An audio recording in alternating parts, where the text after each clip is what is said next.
بسم اللہ الرحمن الرحیم۔ شروع اللہ کے نام سے جو رحمان و رحیم ہے۔ نحمدہ و نصلی علی رسولہ الکریم، اما بعد، اعوذ باللہ من الشیطان الرجیم، بسم اللہ الرحمن الرحیم۔ رب اشرح لی صدری ویسر لی امری واحلل عقدۃ من لسانی یفقہوا قولی، آمین یا رب العالمین۔ رب زدنی علما۔ الحمدللہ اربعین نووی رحمۃ اللہ علیہ کی درس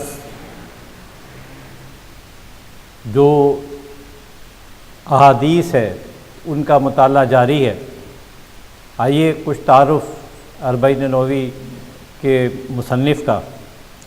امام ابو زکریا آپ کی کنیت تھی، یحییٰ بن شرف الدین نام، دمشق کے نواحی گاؤں نوہ میں 631 ہجری میں پیدا ہوئے اور 676 ہجری میں وفات پائی۔ 45 سال کی عمر کارہائے نمایاں انجام دیے۔ مشرق و مغرب میں آپ کی الحمدللہ طوطی بولتی ہے۔ اس اربعین نووی میں جو احادیث جمع کی گئی ہیں وہ سنداً صحیح ہیں اور اکثر صحیحین کی ہیں، یعنی متفق علیہ احادیث ہیں جو بخاری اور مسلم دونوں میں شامل ہیں۔ ان احادیث میں دین کی اساس، یہ جو احادیث ہیں یہ دین کی اساس کی حیثیت حاصل ہے اور ایک مسلمان کے لیے ان کا جاننا بہت ضروری ہے۔ دین اور زندگی کا کوئی پہلو ایسا نہیں ہے جو اس میں بیان ہونے سے رہ گیا۔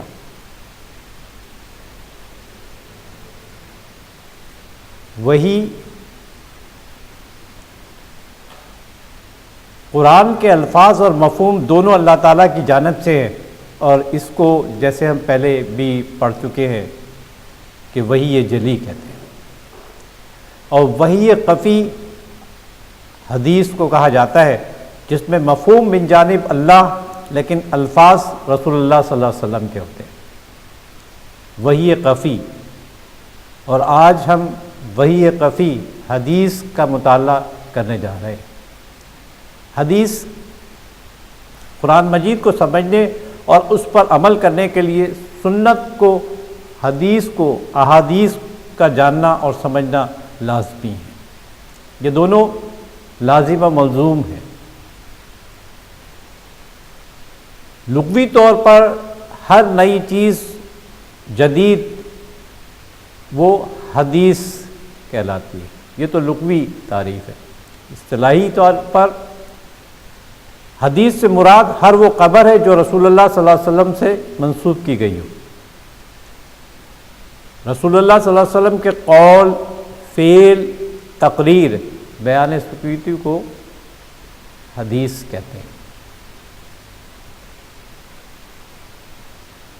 حدیث کی جمع مکسر جو ٹوٹ پھوٹ کر بنتی ہے احادیث کہلاتی ہے۔ حدیث کے اجزاء ترکیبی صرف دو ہی ہیں، ایک سند اور دوسرا اس کا متن، ٹیکسٹ۔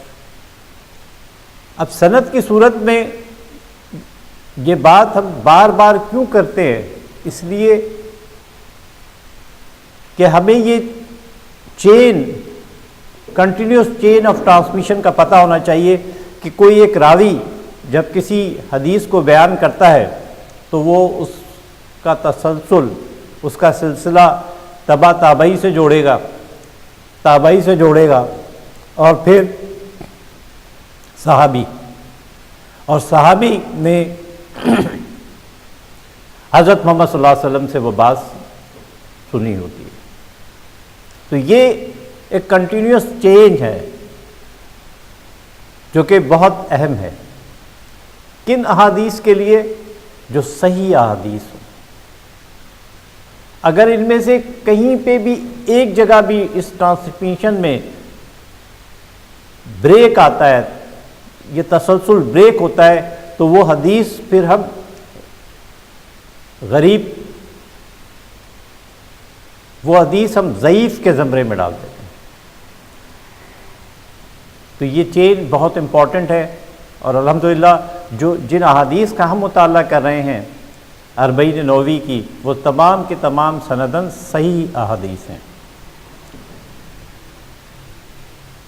یہ بیسک معیاری کلاسیفیکیشن ہے حدیث کی قبولیت اور عدم قبولیت کی بنیاد پر۔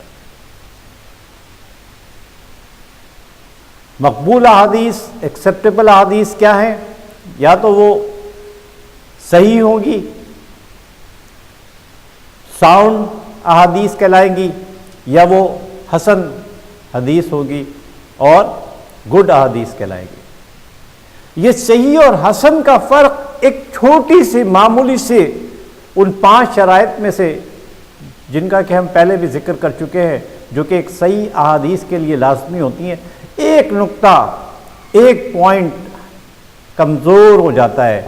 وہ کیا ہوتا ہے کہ صرف کسی راوی کا حافظہ تھوڑا سا کمزور ہو جاتا ہے تو اس حدیث کو صحیح سے اٹھا کر حسن حدیث کے زمرے میں ڈال دیا جاتا ہے۔ تو اندازہ کریں کہ ان احادیث کو کس عرق ریزی سے جمع کیا گیا ہے۔ جو عدم قبول، غیر مقبول، مردود احادیث ہے، ریجیکٹڈ احادیث ہے، ان کو 2 میں ڈیوائڈ کیا جاتا ہے۔ ایک ہے ضعیف، ویک احادیث، اور دوسری فیبریکیٹڈ موضوع احادیث۔ تو یہ تو ایک جنرل کلاسیفیکیشن ہے جو ہمارے ذہن میں ایک جگہ آئیکن اس کا ضرور بن جانا چاہیے، تاکہ یہ ہمارے یاد دہانی کے لیے بہت ضروری ہے۔ وہ 5 نکات جو کہ صحیح حدیث کے لیے ہیں، یہ بھی ہمیں یاد ہو جانے چاہیے، ازبر ہو جانے چاہیے کہ وہ کون سے 5 شرائط ہیں، بنیادی شرائط ہیں، وہ کون سے فنڈامنٹل ہیں، بیسک اسٹون ہیں، جن کی بنیاد پر ہم کسی حدیث کو صحیح کے زمرے میں ڈالتے ہیں۔ پہلی چیز، کنٹینیوس موڈ آف ٹرانسمیشن، جو چین ہے وہ کنٹینیوس ہوگی، سند جو ہوگی وہ متصل ہوگی۔ اگر غیر متصل ہوئی تو پھر وہ حدیث تو ہو سکتی ہے لیکن صحیح حدیث نہیں ہو سکتی۔ کنٹینیوس چین آف ٹرانسمیشن ہوگا۔ دوسری چیز، تمام راوی عادل ہو گئے۔ عادل وہ 5 صفات کہ مسلمان بھی ہو، بالغ بھی ہو، عاقل بھی ہو، متقی بھی ہو، اور اخلاق کے اعلیٰ معیار پر ہوں۔ تیسری اہم شرط صحیح حدیث کے لیے کیا ہے کہ تمام راوی حافظ و ضابط ہو، ان کا حافظہ بہت اچھا ہونا چاہیے، سنا بھی ہو، سمجھا بھی ہو، عمل بھی کیا ہو اور یاد بھی رکھا ہو۔ انفرادیت، شذوذ نہیں ہونی چاہیے، اور علت سے وہ حدیث پاک ہونی چاہیے، مائنیوٹ ہڈن ڈیفیکٹ۔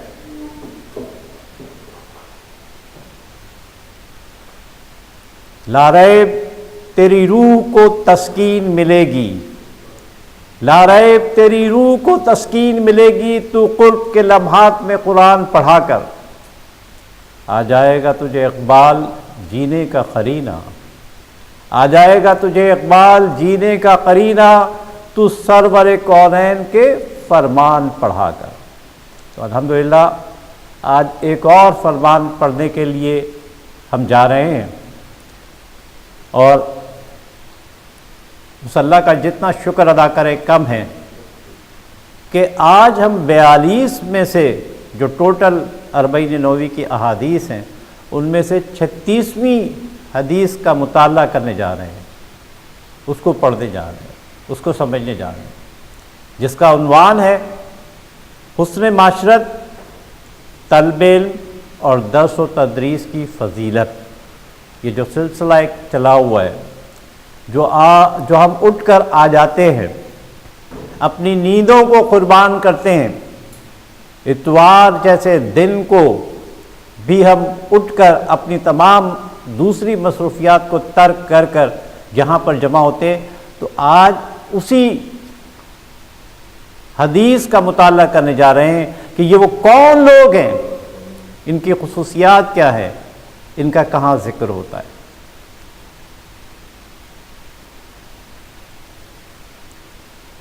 آئیے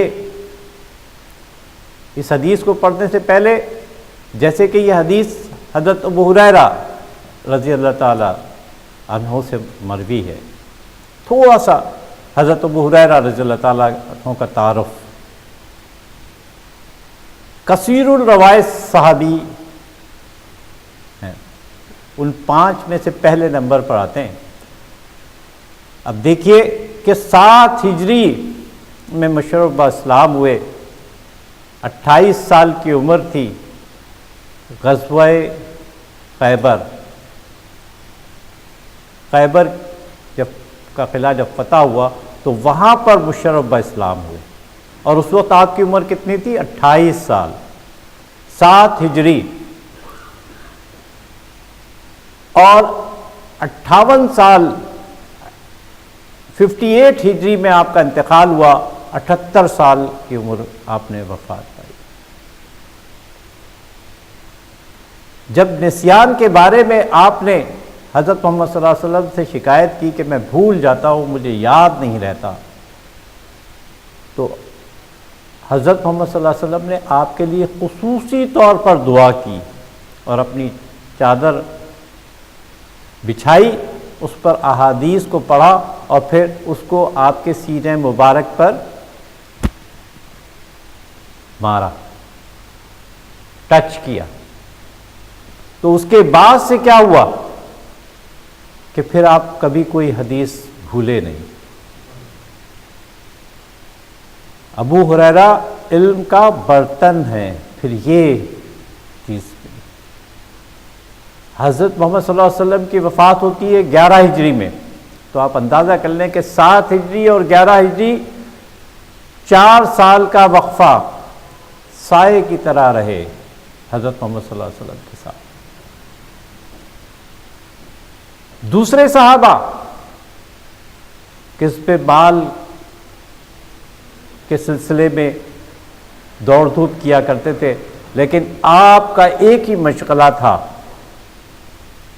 کہ حضرت محمد صلی اللہ علیہ وسلم کی چوکھٹ پر آپ رہتے اور جو کچھ بھی آپ کہتے وہ آپ ازبر کر لیا کرتے تھے۔ فقراء صحابہ میں سے تھے آپ۔ بھوک کا عالم یہ تھا کہ کھانے کو نہیں ملتا، تو جب بھوک کی وجہ سے دورہ پڑتا تو لوگ یہ سمجھتے کہ یہ مرگی کا دورہ ہے۔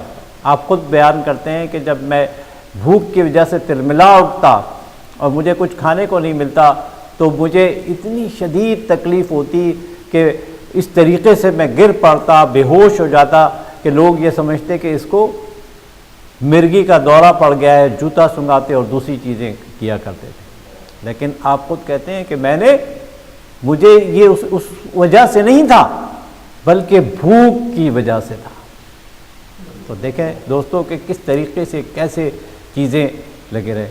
صرف 4 سال کا وقت ساتھ رہا، اور سب سے زیادہ احادیث آپ نے روایت کی ہیں 5374، میکسیمم احادیث آپ سے روایت ہے، اور درس و تدریس کا سلسلہ 50 سال تک جاری رہا۔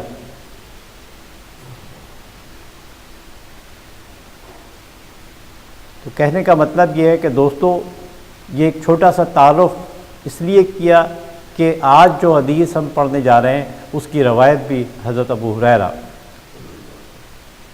رضی اللہ تعالیٰ عنہ نے کی۔ عبد الرحمن بن صقر آپ کا نام تھا، ہریرہ کنیت تھی، بلیوں سے شغف تھا، اس وجہ سے آپ کو ہریرہ کہا جاتا ہے۔ ام المومنین حضرت عائشہ رضی اللہ تعالیٰ عنہ کی نماز جنازہ بھی آپ ہی نے پڑھائی تھی۔ اندازہ کریں کہ کیا ہے۔ اور پھر بعد میں یہ عالم تھا کہ آپ کو امارت بھی عطا کی گئی، مدینے کی عمارت بھی آپ کو ایک دور میں عطا کی گئی، تو کہاں بھوک اور فاقہ کشی اور ایک اس پہ رہے، لیکن پھر اللہ تعالیٰ نے کس طریقے سے پھر آگے چل کر نوازا دی۔ دوسرے کثیر الروایت صحابی حضرت عبداللہ بن عمر رضی اللہ تعالیٰ عنہ، ان سے کتنی روایت ہیں؟ 2630۔ تیسرے حضرت انس بن مالک رضی اللہ تعالیٰ عنہ،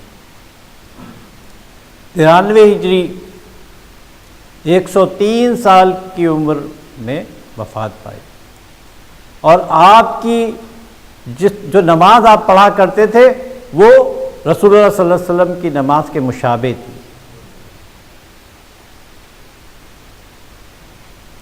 آپ کو بچپن ہی میں لا کر حضرت محمد صلی اللہ علیہ وسلم کے ہاتھ میں دے دیا تھا خدمت کے لیے۔ 2286۔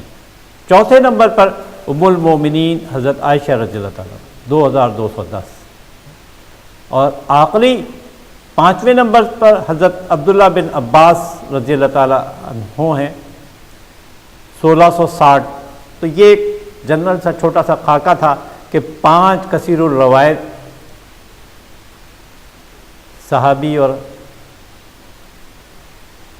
صاحبہ۔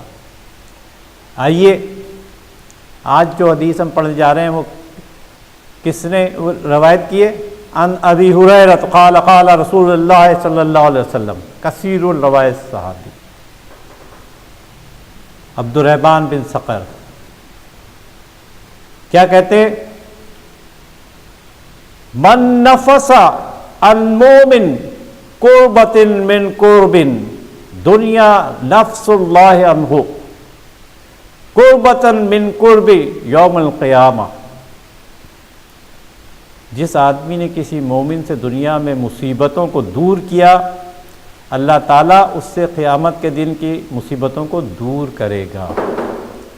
حسن معاشرت کا پہلا اصول اس حدیث میں وضع کر دیا گیا۔ وَمَنْ يَسَّرَ عَلَى مُوسِرٍ یسر اللہ علیہ فی الدنیا والآخرہ،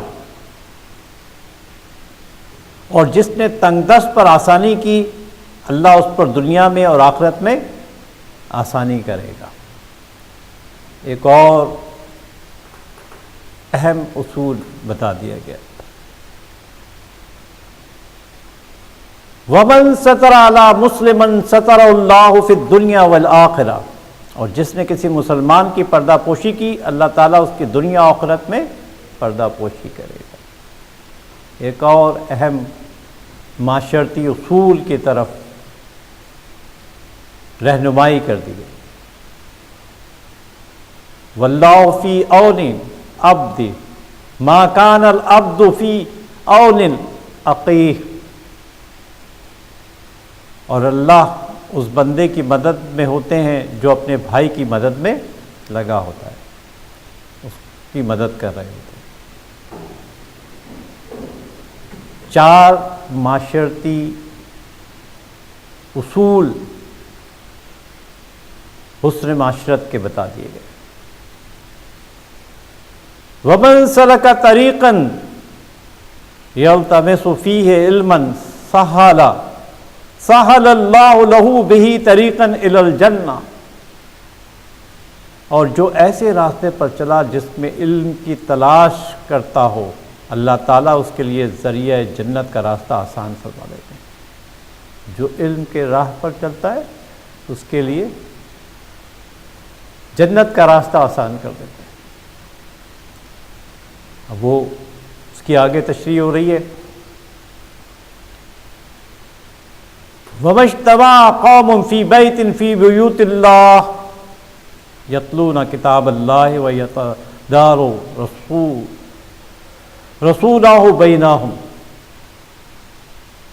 اور جو لوگ اللہ کے گھروں میں سے کسی گھر میں اللہ کی کتاب کی تلاوت کرتے اور اس کی تعلیم میں مصروف ہوتے. آج ہم یہاں بیٹھ کر کیا کر رہے ہیں؟ اللہ کا کلام کو، اللہ کی دوسری وحی خفی کی تعلیم حاصل کر رہے ہیں. اور کس گھر میں بیٹھے ہوئے ہیں؟ اللہ کا گھر، اللہ کی مسجد، اس میں بیٹھے ہوئے. تو سنیے بشارت ان لوگوں کے لیے کہ یہ حدیث، صحیح حدیث حضرت ابو ہریرہ رضی اللہ تعالیٰ عنہ، کہ جہاں پر اس قسم کا مجمع ہوتا ہے، جہاں پر اس قسم کے لیے لوگ جمع ہوتے ہیں، تو ان کے لیے کیا بشارتیں ہیں؟ اللہ نزلت علیہم السکینہ، ان پر سکینہ نازل ہے. اللہ تعالیٰ ان پر سکینت نازل کر دیتے ہیں. وغشیتہم الرحمہ، اور رحمت انہیں ڈھانپ لیتی ہے. سکینت نازل ہو رہی ہے اور رحمت، اللہ تعالیٰ کی رحمت اسے ڈھانپ لیتی ہے. وحفتہم الملائکۃ، اور فرشتے انہیں گھیر لیتے ہیں. اب سوچے آپ کہ جہاں سکینت نازل ہو رہی ہو، جہاں اللہ تعالیٰ کی رحمت برس رہی ہو، اور جن محفلوں کو اللہ کے محبوب فرشتے گھیر لیں، تو ان میں کس قسم کی بارش ہو رہی ہو.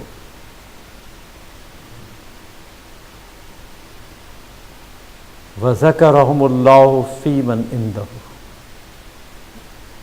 اور اللہ تعالیٰ ان کا ذکر اپنے پاس موجود فرشتوں میں کرتے ہیں، جو مقرب فرشتے ہیں، جن فرشتوں نے 8 فرشتوں نے اللہ تعالیٰ کا تخت پکڑ کر رکھا ہوا ہے، اور دوسرے اہم فرشتے حضرت جبرائیل علیہ السلام، حضرت اسرائیل، حضرت اسرافیل، ان سب سے، ان میں مقرب فرشتوں میں اللہ تعالیٰ ذکر کرتے ہیں کہ تم تو کہتے تھے کہ یہ میرا نائب، یہ انسان دنیا میں فساد کرے گا. اب بتاؤ کہ یہ کیا کر رہے ہیں، یہ کیوں جمع ہیں؟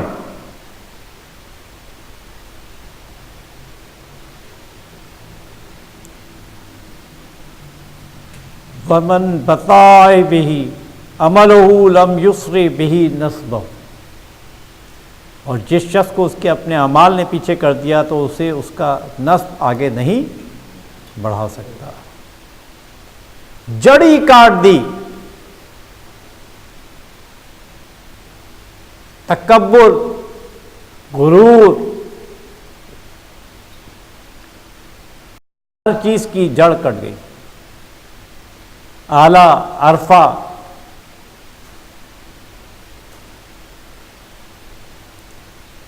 صحیح مسلم کی حدیث.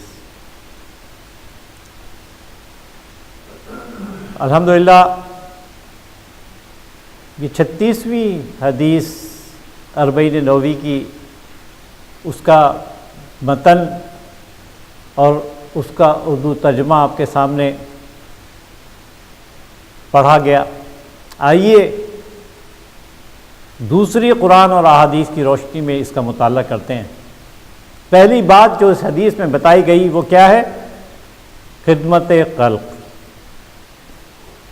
مسلمان بھائی کی سختی دور کر کے آسانی پیدا کرنا.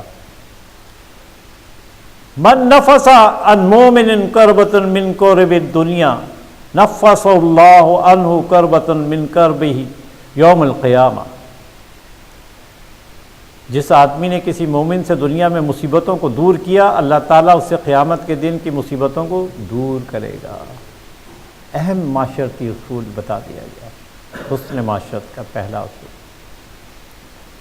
دوسری بات، تنگ دست پر آسانی کرنا.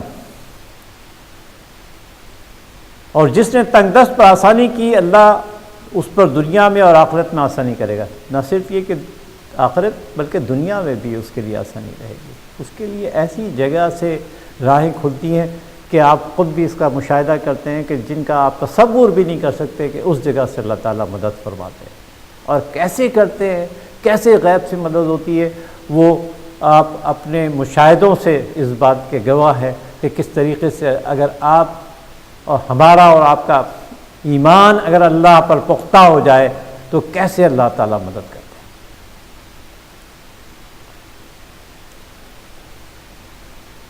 اور اگر مقروض تنگ دست ہو تو فراقی حاصل ہونے تک اسے مہلت دو. اگر تم صدقہ ہی کر دو تو یہ تمہارے لیے بہتر ہے اگر تم جانتے ہو. سورہ بقرہ میں تنگ دست اور صدقے کی تلقین.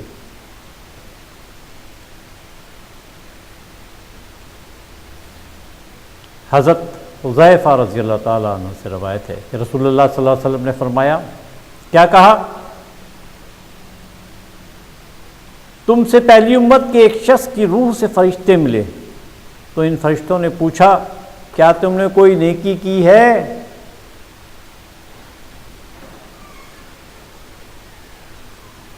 شیئن قال اللہ، اس نے کہا نہیں. انہوں نے کہا یاد کر. اس نے کہا میں لوگوں کو قرض دیتا تو اپنے جوانوں کو حکم دیتا کہ تنگ دست کو مہلت دو اور مالدار سے درگزر کرو.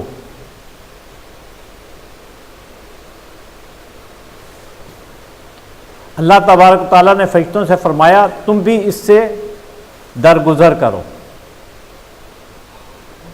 دیکھیں کس طریقے سے اللہ تعالیٰ حضرت محمد صلی اللہ علیہ وسلم کے ذریعے ہم کو بتا رہے ہیں کہ کیسے کیسے چیزیں کی گئی ہوں، کیسی کیسی مثالیں دے کے سمجھایا جا رہا ہے. متفق علیہ حدیث حضرت ابو ہریرہ رضی اللہ تعالیٰ عنہ سے روایت ہے، جس نے تنگدست کو مہلت دی یا اس کا قرض معاف کر دیا تو اللہ قیامت کے دن اسے عرش کے سائے میں رکھے گا جبکہ اس کے سوا کوئی سایہ نہیں ہوگا. دوستو اندازہ کریں، نفس نفسی کا عالم ہوگا یوم محشر، لیکن کچھ کرنسی ہوگی، کچھ نیک اعمال ہوں گے، کچھ صالح اعمال ہوں گے، کچھ نیکیاں ہوں گی تو وہ کام آئیں گی.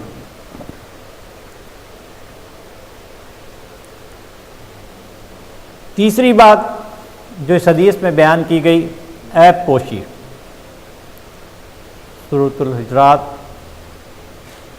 ولا تجسسوا، اور ایک دوسرے کے حالات کی ٹو بھی نہ رہا کرو.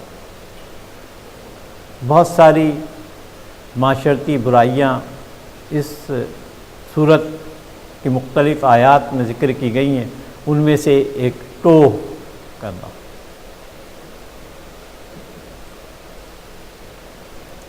بے شک جو لوگ چاہتے ہیں کہ اہل ایمان میں بے حیائی کا چرچا ہو ان کے لیے دنیا آخرت میں دردناک عذاب ہے اور اللہ خوب جانتا ہے اور تم نہیں جانتے. بار بار مختلف قرآنی آیات اس بات کی نشاندہی کر رہی ہیں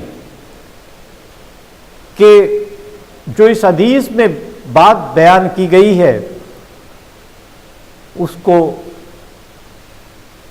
حقانیت اور حقیقت ہم پر واضح کی جا رہی ہے.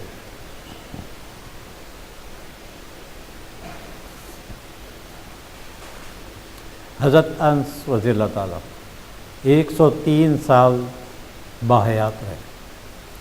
رسول اللہ صلی اللہ علیہ وسلم سے روایت کرتے تمام ابن آدم، یہ نہیں کہا کہ صرف مسلمان یا مومن یا کافر، بلکہ تمام ابن آدم انسان خطا کار ہیں اور ان میں سب سے بہتر توبہ کرنے والے ہیں. اللہ کو سب سے محبوب چیز کیا ہے؟ توبہ. پلٹ آنا، اپنی غلطی پر نادم ہو جانا، شرمندہ ہو جانا، یہ سب سے اہم چیز ہے. چاہے گناہ زمین و آسمان کی وسعتوں سے بھی زیادہ ہوں، چاہے گناہ سمندر کے جھاگ سے بھی زیادہ ہوں، یا اپنے کاپ کی بکریوں کی جو اون ہے، جو اس کے بال ہیں، ان سے بھی زیادہ ہوں، اگر سچی توبہ کی جائے، توبۃ النصوح کیا جائے، رجوع کیا جائے، پلٹا جائے، تو اللہ تعالیٰ سب کچھ معاف کر دیتے ہیں اور ان سیئات کو حسنات میں بدل دیتے ہیں۔ تو دوستو، جب تک قرقرہ ہے، جب تک جان میں جان ہے، توبہ کر لی، گڑ گڑائیے۔ یہ جو آنسو ہوتے ہیں، یہ جہنم کی آگ کو ٹھنڈا کرنے والے ہوتے ہیں دوستو۔ بتایا گیا کہ جہنم کی جب پل صراط پر سے گزرتے ہیں تو وہاں پر اور بہت سارے منظر ہوتے ہیں۔ تو یہ جو جہنم کے اوپر ہے نا پل صراط، اس پر سے ہو کر سب کو گزرنا ہے، چاہے کتنا متقی ہو، چاہے کتنا کوئی وہ ہو، وہ گزرنا اسی اوپر سے، اور جس قسم کا تقویٰ ہوگا، جس قسم کے اعمال ہوں گے، اس تیزی سے وہ اس پر سے گزر جائے گا، یا پھر جہنم فاصل ہو جائے گا۔ تو یہ جو آنسو ہوتے ہیں، یہ اس جہنم کی آگ پر حضرت جبرائیل علیہ السلام نے حضرت محمد صلی اللہ علیہ وسلم کو ایک پانی کا پیالہ لا کے دیا، اور آپ اس آگ پر پانی چھڑک رہے تھے، اور وہ جہنم کے شعلے آگ وہ نیچی ہو جایا کرتی تھی پل صراط۔ تو پوچھا حضرت جبرائیل علیہ السلام سے، یہ کیا ہے، کون سا پانی ہے؟ کہنے لگے یہ وہ آنسو ہیں، یہ کوئی زمزم یا دوسری چیز نہیں ہے، بلکہ یہ وہ آنسو ہیں جو توبہ کی صورت میں آپ کی امت نے جمع کیے تھے، نکالے تھے۔ تو دوستو، ان آنسوؤں کی بہت قدر ہے۔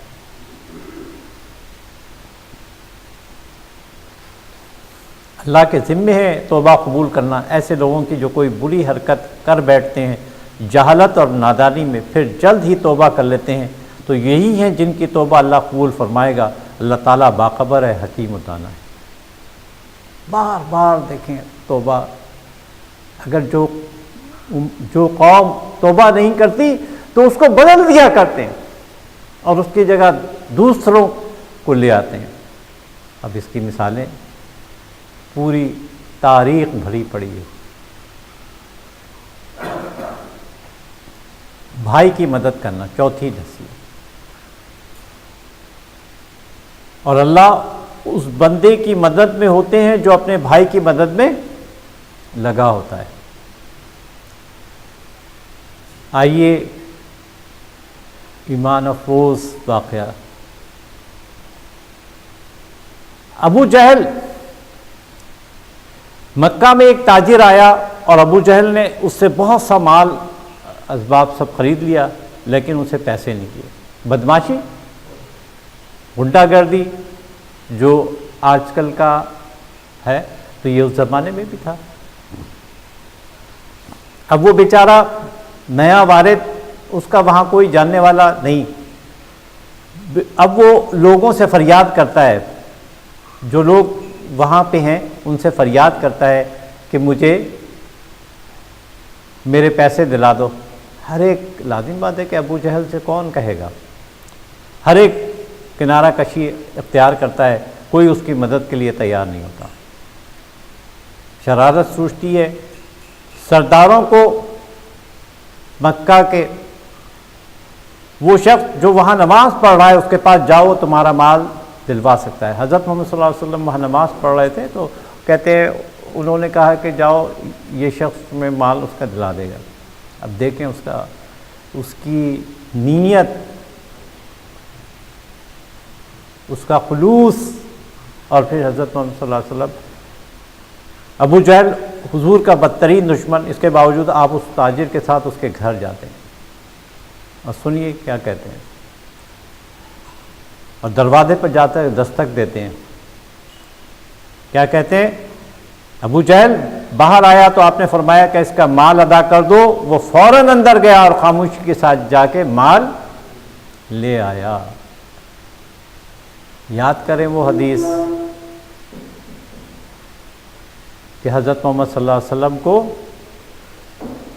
یہ روب جو اللہ تعالیٰ نے حضور صلی اللہ علیہ وسلم کو دیا تھا کہ حضرت محمد صلی اللہ علیہ وسلم کی رہنمائی کی گئی کس کے ساتھ؟ روب کے ساتھ، جوامع الکلم دیے گئے۔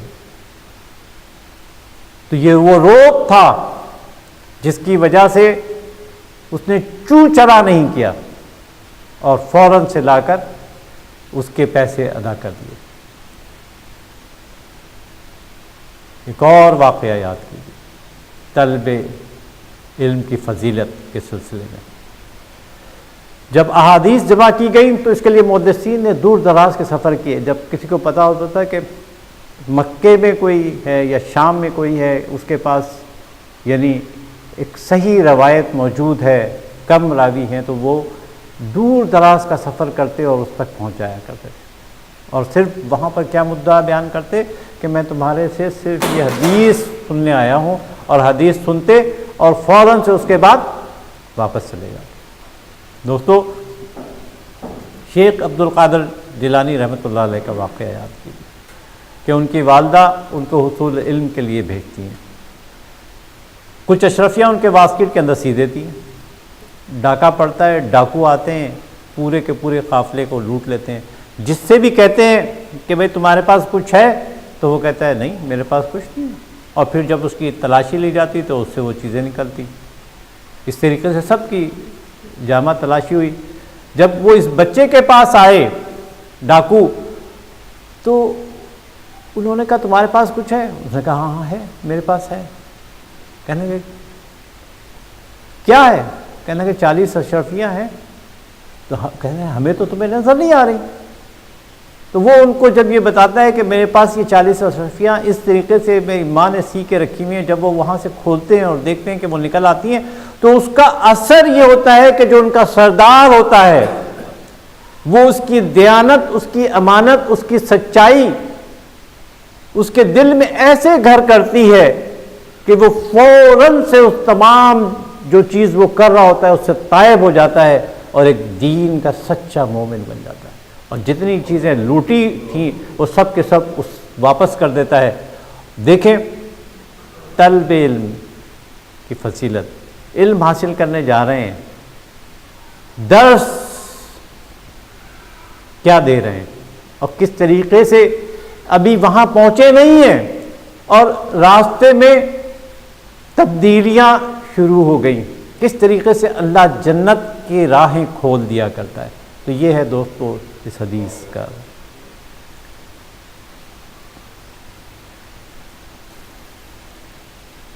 میں ایک مرتبہ اپنے والد حضرت ابو درداء رضی اللہ تعالیٰ عنہ کے ساتھ دمشق کی جامع مسجد میں بیٹھا ہوا تھا کہ کیسے یہ حدیثیں جمع ہوئی۔ دیکھیں تو اچانک ایک آدمی ان کے پاس آیا اور کہنے لگا کہ ابو درداء رضی اللہ تعالیٰ عنہ، میں آپ کے پاس حضور صلی اللہ علیہ وسلم کے شہر مدینہ طیبہ سے حاضر ہوا ہوں، صرف ایک ایسی حدیث کے حاصل کرنے کے لیے جس کے بارے میں مجھے معلوم ہوا ہے کہ اسے آپ براہ راست حضور صلی اللہ علیہ وسلم سے روایت کرتے ہیں، اور میں کسی ضرورت یا دنیاوی وجہ سے نہیں آیا ہوں۔ حضرت ابو درداء رضی اللہ تعالیٰ نے فرمایا کہ بے شک میں نے حضور صلی اللہ علیہ وسلم کو یہ فرماتے ہوئے سنا کہ جو شخص علم کے حصول کی راہ میں چلا، اللہ تعالیٰ اسے جنت کے راستوں میں سے ایک راستے پر چلاتے ہیں، اور بے شک ملائکہ اپنے پروں کو طالب علم کی خوشنودی کے لیے بچھاتے ہیں، اور عالم کے لیے زمین و آسمان کی تمام اشیاء مغفرت کی دعا کرتی ہیں، اور مچھلیاں پانی کے پیٹ میں، اور بے شک عالم کی فضیلت عابد پر ایسی ہے جیسے 14ویں کے چاند کی فضیلت سارے ستاروں پر، اور بے شک علماء انبیاء کے ورثہ ہیں اور انبیاء علم کو میراث بناتے ہیں، بس جس نے اسے حاصل کر لیا تو اس نے اسے پورا حصہ حاصل کر لیا۔ اندازہ کریں دوستو ہم یہاں کیوں جمع ہیں، میرا اور آپ کا رشتہ کیا، آپ کے آپس میں یہ رشتے کیا، ہمارا صرف اور صرف ایک ہی رشتہ کہ ہم اس دین کے سیکھنے سکھانے میں ایک دوسرے کے ساتھی ہیں، دوست ہیں۔ تو یہ ہے علم کا سیکھنا سکھانا اور اس کی فضیلت۔ اقرأ باسم ربک الذی خلق، پہلی وحی کے الفاظ، اے پیغمبر صلی اللہ علیہ وسلم پڑھیے اپنے رب کے نام سے جس نے پیدا کیا۔ دیکھیں کہ مکہ میں جس وقت کہ یہ نبوت کا چراغ روشن ہوا ہے، اس وقت ٹوٹل کتنے افراد تھے پڑھے لکھے؟ 17 افراد پڑھے لکھے تھے۔ اور بعد میں آپ نے دیکھا کہ یہی اندھیروں کے باسی روشنی کے مینارے بن گئے۔ نبی کریم صلی اللہ علیہ وسلم پر نازل ہونے والی پہلی وحی سورہ علق کی ابتدائی 5 آیات پر مشتمل تھی، ان میں سے ایک یہ کہ اس میں بھی تعلیم کس چیز کی دی جا رہی ہے؟ علم حاصل۔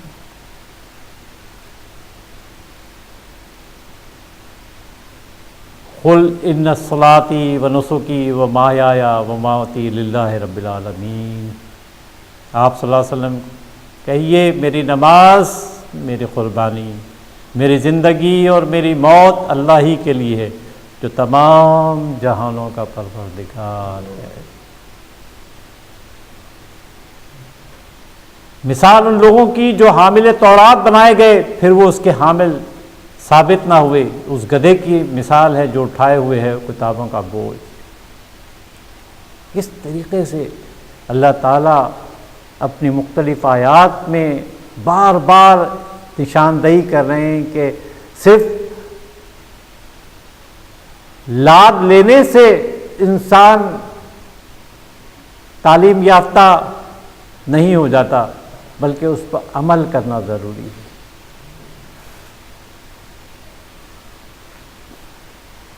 ابن آدم کے قدم ہل نہ سکیں گے۔ دوستو پرچہ آؤٹ ہے۔ حضرت ابن مسعود رضی اللہ تعالیٰ عنہ فرماتے ہیں قیامت کے دن ابن آدم کے قدم ہل نہ سکیں گے یوم محشر میں جب تک کہ وہ 5 سوالات کے جواب نہ دے لے۔ وہ کون سے سوالات ہیں؟ پہلا سوال عن عمرہ فیما افناہ، یہ جو عمر دی تھی 60 سال، 70 سال، 80 سال، 90 سال، 100 سال، کہاں لگائی؟ پہلا سوال جو کیا جائے گا، یہ نہیں کہا جا رہا کہ مسلمانوں سے کیا جائے گا، ابن آدم سے، A to Z سب سے۔ دوسرا سوال جو کیا جائے گا وَعَنْ شَبَابِهِ فِيمَا أَبْلَاهُ، جوانی کہاں کھپائی، کہاں لگائی؟ اگر ہاتھ بھی مارے تو دیوار گر جائے، اس کو کہاں پہ صرف کیا؟ تیسری بات مال کہاں سے کمایا، اور چوتھی بات کہاں خرچ کیا؟ کمایا کہاں سے اور خرچ کہاں کیا؟ پہلی بات تو پوری کی پوری عمر، یہ جو دی تھی عمر، جو بھی نصیب میں ہے، مقدر میں لکھ دی گئی ہے، اس کو کہاں لگایا؟ پھر جوانی کا سوال، پھر مال، میرا مال، جیسے ہی مر جاتے ہیں تو پھر یہ سب دھرا کا دھرا رہ جاتا ہے، سب چیزیں یہیں رہ جاتی ہیں اور پھر بٹوارا شروع ہو جاتا ہے۔ وَمَاذَا عَمَلَ فِيمَا عَلِمَ، اور جو کچھ علم سیکھا اس پر کتنا عمل کیا؟ دوستو پیپر آؤٹ ہے، آنکھیں کھولیں، ان سوالات کی تیاری میں لگ جائیے۔ جس وقت بھی آنکھ کھل جائے، جس وقت بھی انسان پلٹ جائے، یاد کریں وہ 99 اور 100 قاتل، پھر اللہ تعالیٰ اس کی نیت کی وجہ سے اس کو جنت میں داخل کر دیتے ہیں۔ بنی اسرائیل کا علم جو ہم doctor, engineer, accountant, chartered accountant, banker, manager, غرض یہ فنون ہے، یہ علم نہیں، یہ فن ہے۔ یہ کیا ہے؟ فن ہے۔ ایک سرجن ہے، وہ اپنے فن کی وجہ سے اپنی کمائی کرتا ہے۔ ایک اکاؤنٹنٹ ہے، اپنے ہنر کی وجہ سے، اپنے فن کی وجہ سے اپنی کمائی کرتا ہے۔ اس کے لیے منع نہیں ہے۔ اصل علم تو ہدایت ہے جو اللہ کی کتاب اور رسول اللہ صلی اللہ علیہ وسلم کی سنت سے حاصل ہوتی ہے۔ علم جو ہے وہ اصل یہ ہے، باقی سب کیا ہے؟ فنون ہے، جو دنیا میں پیٹ بھرنے کے لیے، پیٹ پالنے کے لیے استعمال ہوتے ہیں، وہ تمام کے تمام چیزیں فن میں آ جاتی ہیں، چاہے وہ موچی کا ہو، درزی کا ہو، کارپینٹر کا ہو، یا ڈاکٹر انجینئر کا ہو، اکاؤنٹنٹ کا ہو، یہ سب فنون ہیں، ان سے منع نہیں کیا گیا۔ لیکن اصل علم کیا ہے جس کا سوال ہوگا، وہ اللہ کی کتاب اور حضرت محمد صلی اللہ علیہ وسلم کی احادیث۔ وائس معلم اور دائی کے وعظ، تعلیم اور دعوت کا اثر اس وقت ہوتا ہے جب وہ اس پر خود عامل ہو، ورنہ اس کا الٹا اثر ہوتا ہے۔ پتے کی بات، لوگ دینداروں اور ان کی باتوں سے بزن ہو جاتے ہیں، دین سے اور دینداروں کی۔ کیوں؟ وہی بات کہ عمل سے خالی ہیں اور نصیحتیں کر رہے ہیں۔ آپ کا اپنا عمل، میرا عمل جتنا اچھا ہوگا اتنی ہی میری بات میں تاثیر ہوگی۔ یہ اسی وقت ممکن ہے جب جو باتیں بیان کر رہا ہوں اس پر میں خود بھی عمل کرتا ہوں۔ اگر میں نہیں کرتا تو پھر وہ باتیں ان تحریر کی صورت میں آ جائیں گی، وہ پلٹ کر آئیں گی۔ ان سے کہو کہ میں تبلیغ حق کے اس کام پر تم سے کوئی اجر نہیں لیتا۔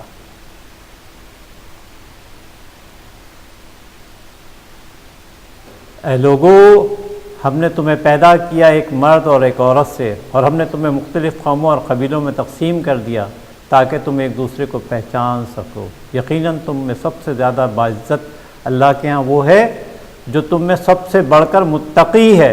یقیناً اللہ سب کچھ جاننے والا، ہر چیز سے باخبر۔ تقویٰ، التقویٰ ہا ہونا، التقویٰ ہا ہونا، التقویٰ ہا ہونا۔ یاد کریں وہ حدیث حضرت محمد صلی اللہ علیہ وسلم کی کہ تقویٰ کہاں ہوتا ہے؟ دل میں ہوتا ہے، یہاں ہوتا ہے۔ اسلام، ایمان اور احسان۔ جب انسان احسان کے درجے پہ پہنچ جاتا ہے تو پھر اس کا تقویٰ اس کی روح اور اس کے جسم میں سرایت کر جاتا ہے۔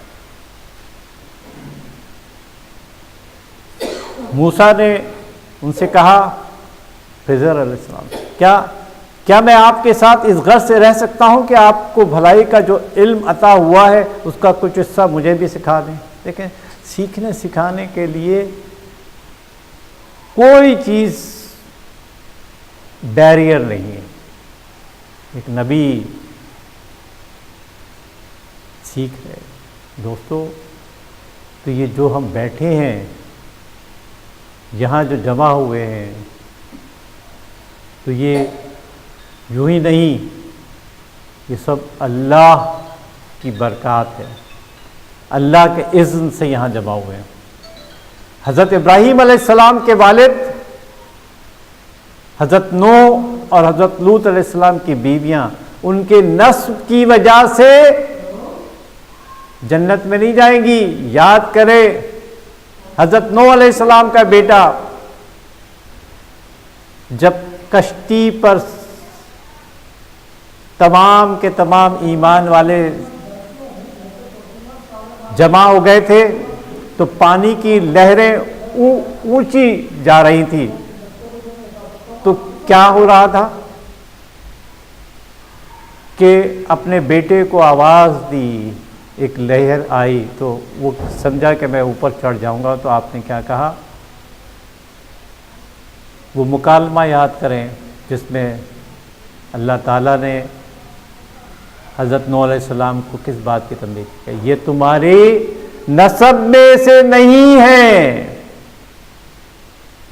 بیٹے کے لیے کہا جا رہا ہے، بیوی، پھر والد، پھر چچا حضرت محمد صلی اللہ علیہ وسلم کے ابو طالب. یاد کرے کیا کہا تھا کہ کہانی میں بول دو. تو دوستو یہ نسب سنیے، یہ آخری بات